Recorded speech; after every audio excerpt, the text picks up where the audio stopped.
Hello viewer, हार्दिक स्वागत है आपका मेरे चैनल उम्मीदों के सफ़र पर।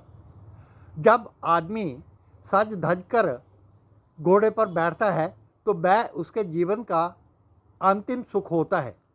बाकी तो वो सारा जीवन बेचारा गधे के रूप में ही निकाल देता है। दोस्तों, ये आप देख रहे हैं मैं छत पर बैठा हूँ और छत मेरी कितनी हरी भरी है, ये आप देख सकते हैं।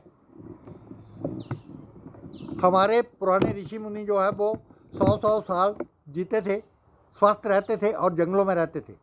तो आप भी जो है वो अपने प्रकृति के साथ जुड़ें, ज़्यादा से ज़्यादा लोगों को वीडियो शेयर करें, वो भी प्राकृतिक के साथ जुड़ेंगे और स्वस्थ रहेंगे, तभी तो हम एक दूसरे का साथ दे सकते हैं। अगर वीडियो देखने के लिए धन्यवाद। अगर अच्छी लगी हो तो दोस्तों में शेयर करें, और अगर आप चैनल में नए हैं तो चैनल को सब्सक्राइब करना ना भूलें।